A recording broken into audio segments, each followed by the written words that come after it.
Well, I'm trying to make a more concerted effort of actually making videos, even if I don't think I've got something interesting to say.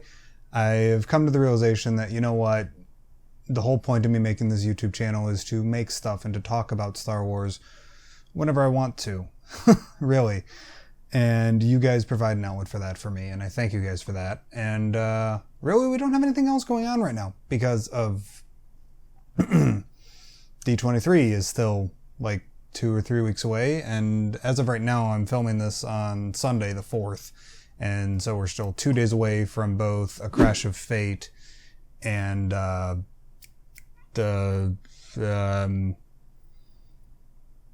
Myths and Fables, the other book that I'm crazy excited for this upcoming lineup of books from both Disney Publishing and Del Rey. So I wanted to actually make a video for you guys, and it was actually last week the Starhawk was shown at Gen Con, Fantasy Flight Games, the people that do X-Wing and Armada and Legion and all of those fun war-gamey tabletop stuff for Star Wars. They released an actual likeness of the Starhawk, something that we've been wanting since like 2015 is when we first heard about Starhawks in the first Aftermath book by Chuck Wendig. And it was mentioned very briefly in Empire's End, or no, it was very prominent in Empire's End. I'm thinking about Battlefront 2. Empire's End, it was incredible. And it's that bit in Empire's End that made me think about what are my favorite top things in Star Wars outside of the movies, right? Because the movies are incredible, and you get so many epic fight scenes and just incredible Star Wars things. I mean, the assault on the second Death Star, the assault on Scarif, the Battle of the Heroes, both throne room scenes. I mean, Luke on Crate, the Kessel Run in Solo. There's so many amazingly meaningful things and just, yeah, Star Wars out there for the movies. But I don't think we spend as much time on things that happen in the cartoons or things that happen in the books or things that happen in the comics that really are incredible, awesome moments for me as a fan. So just wanted to give you guys my top 5. And number 5 is, this might seem silly, but all of Galaxy of Adventures. The like little mini sort of anime flash animation style, like super hyper stylized and very colorful and bombastic takes on moments from the movies over on the Star Wars Kids YouTube channel. They're absolutely incredible. They're narrated by Dante Bosco. They use audio from the films, and yeah, technically it's using material from the film, so it might not even really fit on this list, depending on your definition. But for me, that is how, like, those are going to be the first things that my 2-year-old kid watches once I end up having a kid. Because, I mean, even as an adult, I get kind of Star Wars, you know, that 8-year-old Star Wars feeling all over again. And they do an incredible job for it. Go and check it out. They're like a minute long each if you haven't checked them out. Just the animation is so sensationalized, and yeah, sometimes the like older audio, especially for like the original trilogy moments, it doesn't quite fit with the super modern animation style, but I mean, they're still absolutely incredible, and you really should go and check that out. Next up, I'm also cheating, even again, for the number 4 spot, and that is both the landing at Point Rain and the initial assault on Umbara from the Clone Wars. Yeah, the Siege of Mandalore might be something even more epic, and I mean, we've already seen the animatics for the Bad Batch and stuff like that, and I'm really big into the military side of Star Wars. I really enjoy the ships and the soldiers and the stuff, you know. I absolutely loved Alphabet Squadron. I loved Battlefront Twilight Company. I really enjoyed the Battlefront 2, both the book and the game. But man, landing at Point Rain and the initial assault on Umbara are... I've always had a thing for troop transports. I know that seems weird, but any type of troop transport in absolutely any type of genre.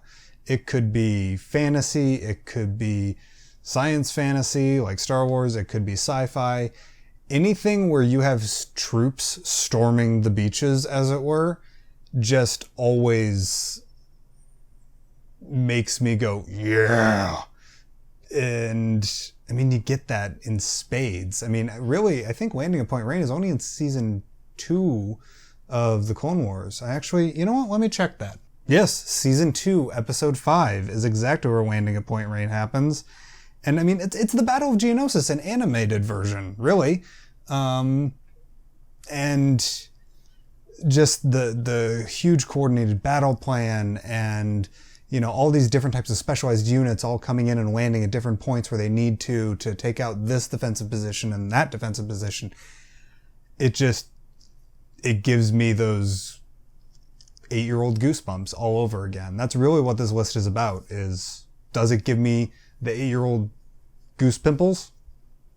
Okay, it's good. Number 3 is from Star Wars Rebels. Yes, I know I put Rebels above Clone Wars, which is sacrilegious in some sects of the fandom. We can get into the debate on which one is better later, but the world between worlds. Hashtag keep Star Wars weird, man. I mean, I never wanted time travel in my Star Wars. And then it kind of happened. Jury's still out on that. But the fact that there is a strange otherworldly netherworld, and there's multiple different kinds. There's the one from the Clone Wars with the Mortis arc. And then there's the world between worlds from Rebels. And I mean, just seeing Ezra wandering through, or just as he first breaks in or gets into the world between worlds, he is walking along and you just hear all of these random sound bits and stuff from all of the movies. You hear Kylo, you hear Rey, you hear Han, you hear Leia, you hear Padme, you hear Anakin, you hear Obi-Wan from both trilogies that he's in. I think you hear Qui-Gon. I think you even hear Jin or so from Rogue One. And the fact that there's such a weird netherworld in Star Wars just brings me so much joy. And the implications of there being something like that and the possibility of that being brought into the movies. I know some people don't want to see that in the movies. I'm not saying I need it in the movies, but if it shows up in the movies, I will be very, very happy. And now we're down to number 2, which is, again, I'm kind of cheating because I'm just saying all of this, all of comic Vader. Seriously, all of the new canon comic Vader. And keep in mind, this is a guy who hasn't read the Charles Soule run of Darth Vader comics. The one that everybody has been screaming about and how amazing it is. The one with Lord Momin and all that kind of stuff. I know peripherally what the story is, but I haven't even read that yet. And it doesn't matter. There are moments that I love from both the main Star Wars line that he appears in and his original line, which I think was written by Gillian, I think, ? Which I actually kind of enjoyed. It seems like it's kind of gotten buried by Soule's series, but I mean, the 3 moments that stick out the most in my mind are Invader Down, the crossover event issue, where the Star Wars line meets up with the Darth Vader line of comics. And Vader gets trapped on that planet, or he gets trapped. He ends up crash landing on a planet. And like he gets surrounded by a whole ton of rebel soldiers. And it was shared incredibly fast on Instagram and Twitter as soon as that comic came out. But he just ignites his lightsaber and goes, "No, all I am surrounded by is fear and dead men." And in the main Star Wars line, the first time that Luke sees Vader in the flesh, doesn't have much flesh on him left, but anyways, neither here nor there. When Luke and Vader first meet face to face in the main Star Wars line, "You killed my father!" "I have killed a great many fathers. You'll have to be more specific." Damn. I'm sorry. That's just it. There's so, like, that is the epitome of Vader for me. Like, I enjoy comic Vader more than I like movie Vader, if I'm being completely honest with you. There's just something more. I think it might just be because the medium of comics is more adept at giving us that sort of pulpy sci-fi, not pulpy sci-fi, but pulpy, kind of corny fantasy. It might just be something deep in the back of my lizard brain that's telling me that, oh, comics are for kids, when they aren't. I know they're not. I read them all the time. But for whatever reason, Vader just works better for me in comic form. And really, my favorite moment that we get from comic Vader is from near the end of the second volume of that first Gillian run, where Boba Fett comes and tells Vader, I figured out the pilot's name. His name is a kid named Skywalker.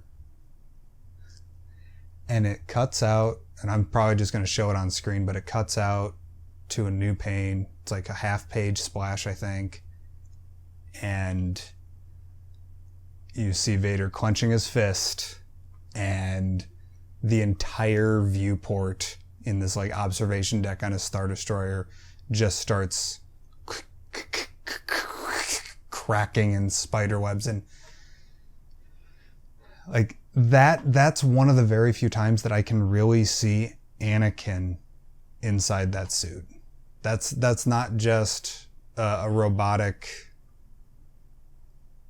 That's not Anakin's body being hijacked by Vader. That is Anakin trapped inside of a suit. Is in that moment, in that one specific pane, that one specific, I don't even know what they call it, frame in comics. It's just absolutely incredible. And I love comic Vader. And now we're getting to number one, which I'm guessing that you guys probably already guessed this because I was talking about the Starhawk, and if you've read Empire's End, Aftermath, Empire's End. And again, I'm a sucker for ships. Ships in general. I like the military stuff, like in Battlefront Twilight Company and Inferno Squad and stuff. But Commodore Augate. She is a New Republic Commodore, very high-ranking flag officer, and she's at the Battle of Jakku. And the Super Star Destroyer Ravager, as you can see here in TFA, is basically the main thing that's keeping, or that's giving the Imperials the possibility of victory. It's the main objective of the New Republic fleet, is to take out that one ship.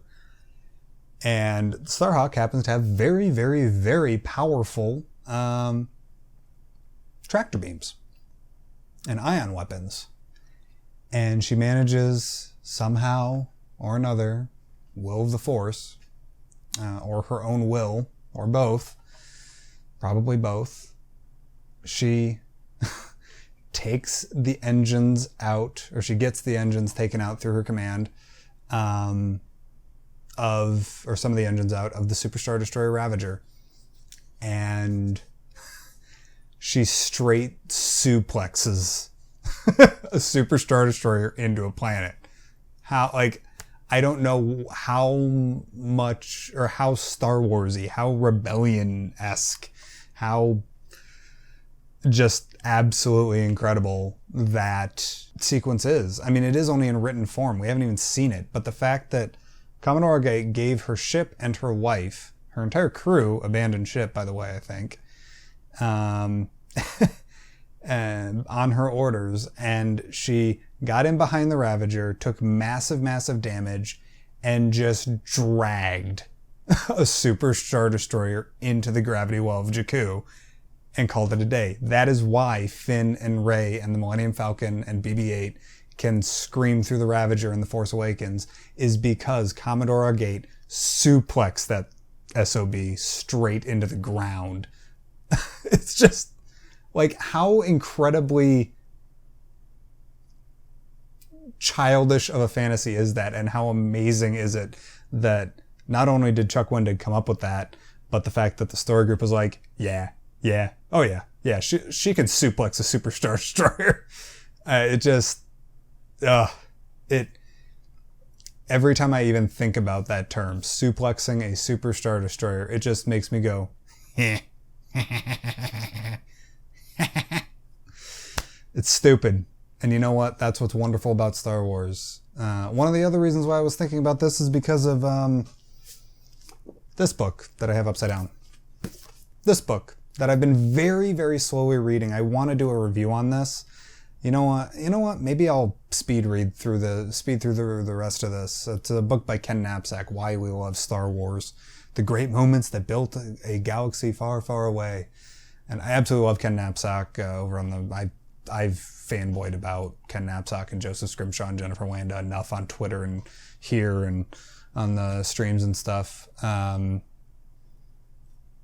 Plenty. It's an absolutely incredible book so far, and yeah, maybe I'll speed read through this and I'll try and get that done before I start Crash of Fate and